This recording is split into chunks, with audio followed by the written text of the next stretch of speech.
Child, when you're out on your own, a million miles from home, feeling the weight of the world on your shoulders.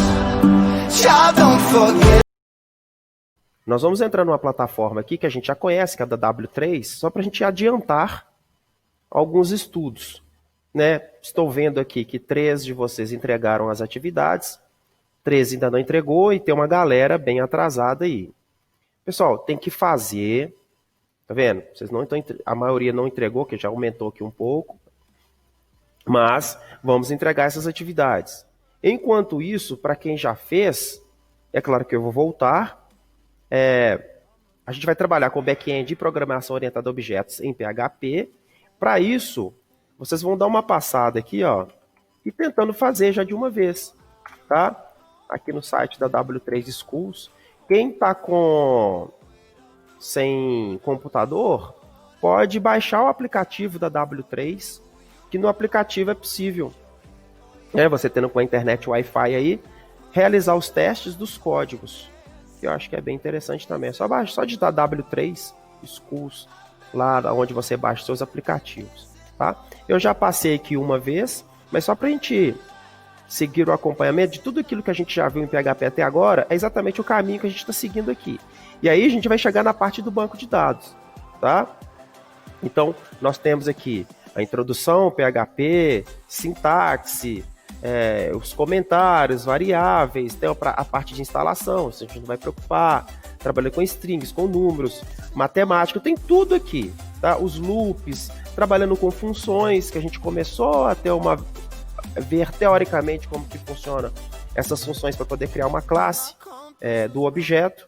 Tem um áudio aberto, desliga ele para a gente fazer um favor. Vamos pegar aqui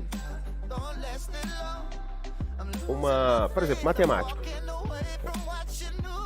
Aí ele mostra, né? PHP, funções matemáticas. Aí você tem que, por exemplo, se você quiser, você traduz para o português, tá, gente? Eu vou deixar no inglês aqui mesmo, tá? Então ele mostra, por exemplo, a função para calcular o π. Você vai observar que tem sempre uma função, abre e fecha parênteses, tá? Claro que aqui em cima tem, mas aqui embaixo tem ensinando como que você cria sua própria função, mas π já é uma função, né? Saber qual é o número máximo, mínimo, já são funções. Valores absolutos, o ABS, né? Ele vai retornar um valor absoluto positivo, né? A função raiz quadrada que nós utilizamos para poder calcular o delta, né? Usou o SQRT, você pode jogar o valor aqui dentro, pode jogar um x, um valor de uma variável, tá? E arredondar. Aí tem, por exemplo, aqui, se você continuar indo no Next, você vai encontrar mais funções, tá? Tem um monte de funções.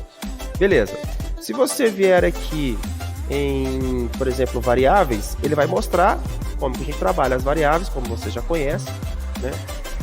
Aí ele tem um hello world, tem um valor inteiro, um valor float, tá? Tem tudo aqui. Quer testar? É só clicar em try yourself, tá? Por exemplo, ele colocou uma variável aqui, ó, w3school.com, imprimiu eu amo, né? Aí vai aparecer w3school, colocou o ponto. Então tem várias formas de trabalhar variáveis. Legal, né? Então, vamos trabalhar funções. Aí ele mostra como você cria a função. Isso a gente já viu na aula passada. Deu uma introdução disso daí. Então, o nome da função, e aí veio o código dela. Quero um exemplo. Olha aqui, ó. Vai no try, pode testar aqui mesmo. Então, escreve o código do lado esquerdo, o resultado sai aqui do lado direito. Então, ele criou uma função que é escrever mensagem. Tá? Então, você pode colocar aqui, ó, o nome da função, mensagem. O que eu quero imprimir? Olá, mundo. Então, a minha função, que se chama mensagem, tá vendo que abre e fecha parênteses, então aquelas fórmulas matemáticas lá são todas funções, tá? E aqui eu chamo a mensagem. Ele vai executar. O que executar? O que é mensagem? O que essa função mensagem faz? Imprime Olá, mundo. Então a gente vai pensar daqui para frente como que ficariam os nossos programas, porque a gente tem feito os nossos sistemas aqui, as nossas soluções, de maneira com programação estruturada, que é aquela forma mais antiga, né, mais, vamos chamar de arcaico, não sei se a palavra aqui é essa, mas cria variável e vai colocando ali o código. Não, aí com função, a gente pode depois reaproveitar essa mensagem aqui a qualquer momento, chamando o nome da função. Tá? Vamos executar aqui. Espera um pouquinho. Apareceu ali a mensagem lá muda. Demora um pouco, porque é um PHP, isso aqui está online, tá? Passa pelo servidor para poder depois gerar o resultado para o usuário, que é simplesmente uma mensagem. Então, a qualquer momento, eu posso lá e executar as minhas mensagens. Dentro das funções, existe a possibilidade de você passar um parâmetro ou não. Tá? Por exemplo, eu quero criar uma função. Por isso que a W3 é bacana, porque você estuda, lê o conteúdo e depois pratica. Aí você mesmo pode vir aqui e fazer alguns testes para você ir aprendendo. Então eu quero uma função que chama calcular, sei lá, calcular área. Bacana, né? Dentro de calcular área, eu posso passar parâmetros. Por exemplo, eu quero calcular a área de um retângulo. Então eu posso colocar aqui a base, que é uma variável, e vou passar um outro dentro do parênteses, tá? Eu vou passar um outro parâmetro, que é a altura. Então estou criando essa variável aqui, tá? Bom, dentro da função tem que abrir chave e fechar chave. Dentro da chave fica o código que você quer. Então, por exemplo, eu posso atribuir aqui, sei lá, valor. Vamos criar uma variável chamada valor, que vai receber, por exemplo, base vezes altura. Tá? Então, essa função faz isso. E mostra também, não calculei, mas ele vai mostrar também a área calculada por exemplo, tá? E vou colocar aqui o nome da minha variável, que eu chamei de valor. Mas cadê os valores, Yuri? Não, os valores não estão aqui. É uma função que vai calcular, mas ela não sabe quais são esses valores. Então eu posso pedir aqui para poder pular uma linha aqui, caso ele execute isso aqui também. Não precisa. Aí eu vou chamar a função. Vou chamar aqui a função calcular área. Calcular área. Mas cadê os valores? Por exemplo, vou colocar os valores aqui. 20, separado por vírgula e 2. Então, como se o primeiro valor fosse base, o segundo valor fosse altura. Então, você chama a função. Para você calcular a raiz quadrada, você não tem que chamar lá sqrt, abre parênteses e colocar o nome da variável. Ou colocar os valores ali dentro dos parênteses. Lembra quando foi calcular o delta? Você colocou lá o valor, sqr, abre o parênteses, o valor de delta. Ou o x, ou o valor de b, não sei. Tá? Mas naquele lugar daquela variável, você pode colocar o próprio valor. Então eu quero calcular a área, é igual o Excel. Soma, aí você coloca o menos, o mínimo e coloca ali dentro os valores. Mesma coisa, cria uma função. Tá? Cria a função, passa o parâmetro dentro do parênteses, se for o caso. No Olá Mundo aqui eu não fiz isso, né? Porque eu só quero uma mensagem que está aqui dentro, não usei variável, nem nada, e aqui eu já usei. Tá? Imprime o valor para mim, isso é interessante, vamos ver o que ele vai fazer aqui. Olha lá, a área calculada é 40, não é base vezes altura?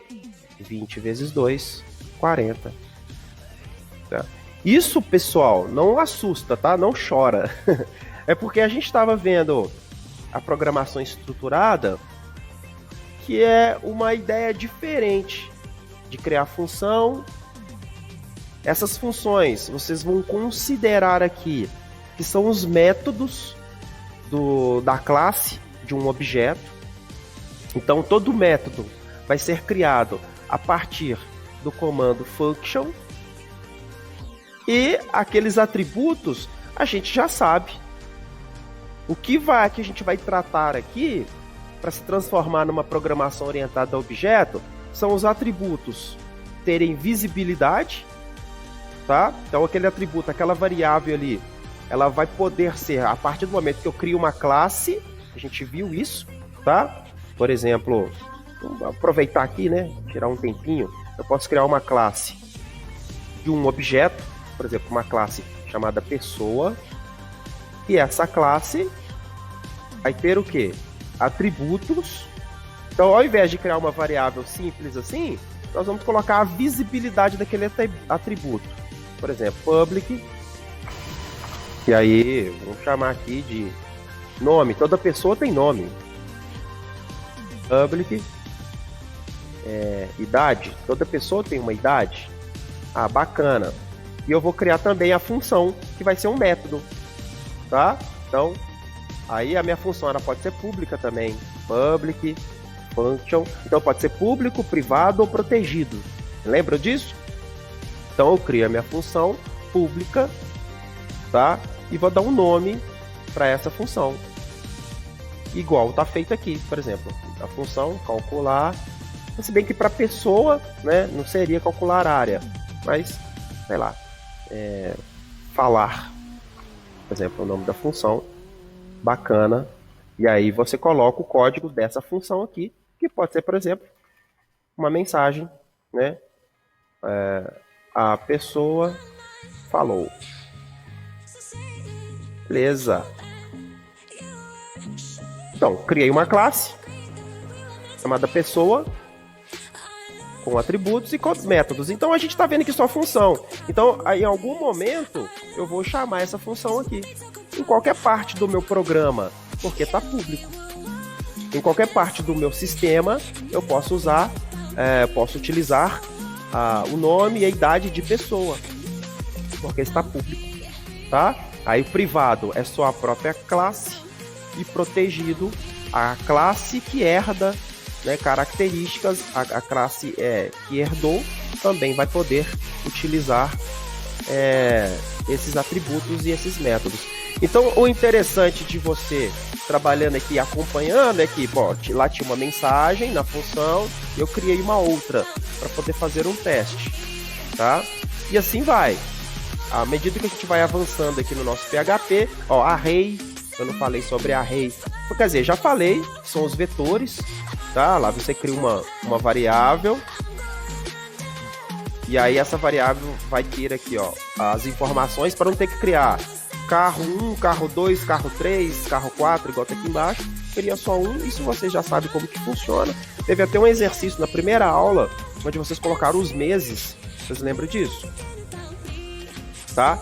Tem muita coisa. Aí depois vai chegar em formulário, que é isso que vocês já estão fazendo, junto com HTML. Olha lá, é exatamente isso que eu pedi para que vocês fizessem hoje. Ter aqui, ó, um arquivo PHP separado, aqui, ó, uma ação dentro do formulário. A ação é carregar um arquivo que se chama welcome, né, .php. Ou seja, vai carregar esse arquivo aqui. E o método é post. E aí vocês já fizeram isso, tá? Com um exercício que eu pedi agora, para separar, calcular, vai ter um arquivo HTML para poder informar quais são os lados de um triângulo, né? O lado A, lado B e lado C. E aí esse formulário vai carregar um arquivo, sei lá, por exemplo, calcular triângulo, e vai te dar o resultado, se aquele triângulo é isósceles, escaleno ou equilátero, tá? Com arquivos separados. Então é isso que vocês estão fazendo. Só estou dando uma confirmada aqui, né? Só estou dando uma revisão. E aí já chega o formulário com a própria verificação em PHP. Isso não precisa fazer, a gente já fez a validação de formulários em JavaScript, quando a gente estava fazendo front-end. Foi bem interessante, foi bem legal. Funciona da mesma forma, a validação em PHP. JavaScript aqui com PHP fica como exercício também, né? Lá, se eu deixar de marcar alguma coisa, ele não carrega, vou marcar aqui.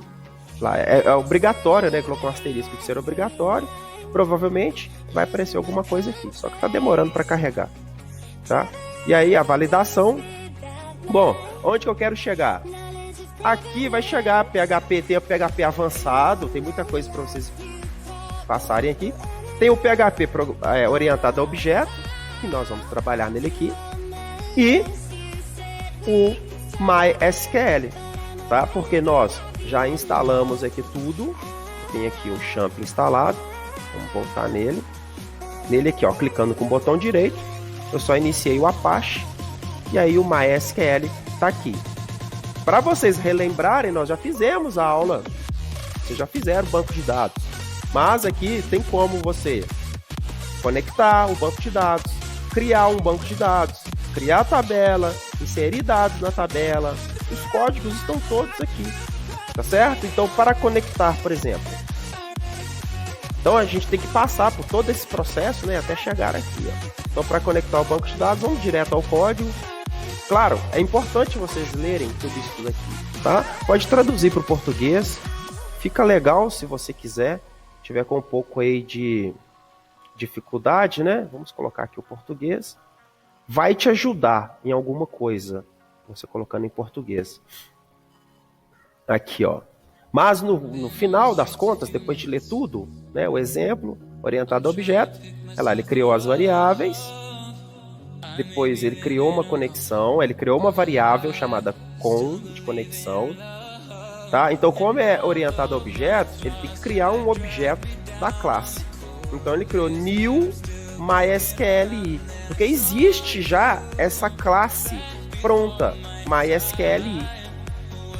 E aí ele passa os parâmetros dentro dessa função, dessa MySQL, que é o nome do servidor, que é esse aqui, localhost, o nome de usuário, que é esse aqui, username, e password. No nosso caso, a gente vai trocar. Vai ser localhost, o nome de usuário vai ser root, e é o padrão que está aqui já configurado. Já quando você instala, já vem assim como padrão. E a senha não tem senha, a gente vai deixar em branco. Mesmo sendo em branco, a gente tem que passar esses parâmetros. Tem que passar esses 3 aqui, tá? E aí, então, ele cria uma conexão, depois ele verifica a conexão. Se conexão tiver carregou o erro, o objeto, né? Sempre a gente referencia objeto, atributos de um objeto, a gente usa esse símbolo aqui, que é o menos e o... faz uma setinha, tá? Uma flechinha. Então, se a conexão der um erro, ele mata essa conexão com uma mensagem que você quiser. Aí, no caso aqui, falha na conexão, tá? Caso contrário, já saiu do if, né? Então, ele sempre vai mostrar aqui, ó, conectado com sucesso. Então, a gente pega isso, coloca isso em português e aqui ele só fez a conexão, tá? Ele só conectou. Mas para criar o banco de dados, para criar tabela, aí já vai entrar nos comandos SQL. E aí, gente, tem outras formas aqui de conectar. É importante te dar uma passada nisso. Naquele arquivo de agenda que eu passei para vocês, lá naquela agenda, lá nós temos tudo conectado. Já tem tudo isso aqui já escrito lá naqueles códigos. Vocês lembram? A agenda, ela vai lá, guarda algo no banco de dados, depois você pode consultar, depois você pode alterar, né? Pode excluir as informações do banco de dados. Eu vou deixar disponível os arquivos para quem não tem, para quem não conseguiu fazer funcionar, e já ir dando uma lida, já ir avançando nisso daí, quem já acabou os exercícios, tá? Então, para criar o banco de dados, tem aqui a função para poder criar o banco. Então, para criar banco, eu prefiro não utilizar código PHP, eu prefiro criar o banco lá no... Vamos fazer assim, primeiro a gente cria o banco, sem código PHP, já deixa o banco existente lá no seu MySQL. Depois do banco existente, aí é que nós vamos usar, por exemplo, a opção de inserir dados, né? Porque o banco já existe. Então nós vamos trabalhar com a parte de inserção lá. Aí você tem um comando, MySQL. Né? O comando SQL, na verdade, usando o MySQL. Insert, into, table, o nome da tabela. E aí você coloca o nome das colunas e os valores que serão atribuídos. Normalmente esses valores aqui já são variáveis em PHP que já armazenaram dados de um formulário HTML, tá? E assim vai. Então, vai dando uma lida, vai adiantando isso aqui, para que quando chegarmos nessa parte, eu acho que já vai estar um pouco mais fácil. Mas, pessoal, termine os exercícios primeiro, beleza? Então eu vou parar por aqui, vou esperar a entrega dos exercícios para que a gente volte no MySQL, crie o banco de dados e já vai fazer tudo orientado a objetos. E aí eu acho que já vai facilitar um pouco essa parte dessa abstração dessa programação orientada a objetos, que é algo para vocês é novidade, portanto, alguém ou alguns de vocês podem achar que isso seja uma coisa difícil, complicada e que vai depender da prática e da parte teórica, que eu acho que ficou clara para vocês quando estávamos fazendo diagramas UML e quando chegou no diagrama de classes. Eu acho que essa teoria ficou bem demonstrada, ficou bem. Vocês fizeram na prática os diagramas, criaram as classes, os objetos, os atributos, os métodos e até herança. Só não vimos aqueles conceitos mais avançados de encapsulamento e polimorfismo, mas que isso eu vou tentar mostrar para vocês na prática. Tá? Então o conteúdo dessa unidade curricular, desenvolvimento de sistemas web, é um conteúdo bem intenso. Todo dia vai estar vendo algo novo para vocês já irem familiarizando, acostumando com isso, tá? Mas não deixem de fazer os primeiros exercícios com o PHP estruturado e vamos passando aqui, vamos usar a primeiro momento a W3 School como base para a gente seguir e conectar e conseguir cadastrar informações no nosso banco de dados, tá? Então eu vou parar a aula por aqui e eu volto depois para ver como vocês estão.